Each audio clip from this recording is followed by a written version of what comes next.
ایک دن ایک طوائف نے بیش بدلہ مردانہ لباس پہنا اور مسجد آ پہنچی۔ مولانا رومی کی شہرت جب دور دراز علاقوں تک پہنچی تو لوگ مولانا رومی کا وعظ سننے آیا کرتے تھے۔ طوائف کے دل میں بھی خواہش پیدا ہوئی کہ میں بھی مولانا رومی کا وعظ سنوں۔ اس نے مردانہ لباس پہن کر بیش بدلا اور مسجد جا پہنچی۔ اسی وقت وہ لوگوں کے ہجوم میں بیٹھی ہی تھی کہ ایک پرانے گاہک نے اسے پہچان لیا۔ اس نے طوائف کا شور مچا دیا۔ سارا ہجوم آگ بگولا ہو کر اس طوائف کے پیچھے ہو لیا۔ وہ طوائف گھبرائی ہوئی مسجد سے باہر نکل آئی اور ہجوم اس پر جپٹ پڑا۔ اس سے پہلے کہ وہ غضبناک ہجوم اس طوائف کو مار دیتا، پیچھے سے ایک درویش نمودار ہوئے اور زوردار آواز میں کہا کہ رکو، ٹھہر جاؤ۔ سارا ہجوم ٹھہر گیا۔ ساری نظریں درویش پر لگ گئیں۔ درویش نے کہا، کتنی شرم کی بات ہے کہ تم 30 لوگ ایک بے بس عورت پر حملہ آور ہو، کیا یہ ناانصافی نہیں؟ تو ہجوم میں سے کسی نے کہا کہ آپ نہیں جانتے، یہ ایک طوائف ہے، بھلا طوائف کا مسجد میں کیا کام؟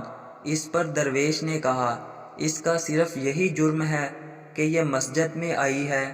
تو اس پر کسی نے کہا، یہ ہمارا ایمان خراب کرنے آئی تھی۔ اس نے مردانہ لباس پہنا اس لیے کہ کوئی اسے پہچان نہ سکے۔ ہجوم میں سے آواز آئی کہ مارو مارو۔ سارے طوائف کے نعرے لگا رہے تھے۔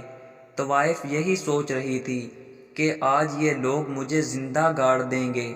جب کسی نے یہ کہا کہ چلو اسے جان سے مار دیتے ہیں تو درویش کو بہت غصہ آیا۔ درویش نے کہا کہ کیا واقعی تم لوگ اسے جان سے مارنا چاہتے ہو یا پھر اسے حاصل کرنا چاہتے ہو؟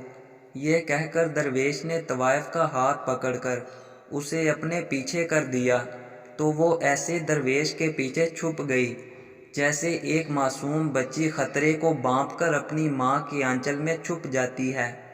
اسی دوران ہجوم میں سے کسی بڑے سردار نے کہا کہ درویش، تم اس علاقے میں نئے ہو، تم نہیں جانتے تم کتنا بڑا خطرہ مول لے رہے ہو، چپ کر کے اس طوائف کو ہمارے حوالے کر دو۔ درویش کہنے لگا، کیا تم لوگ واقعی میں اللہ کی عبادت کے لیے آئے تھے؟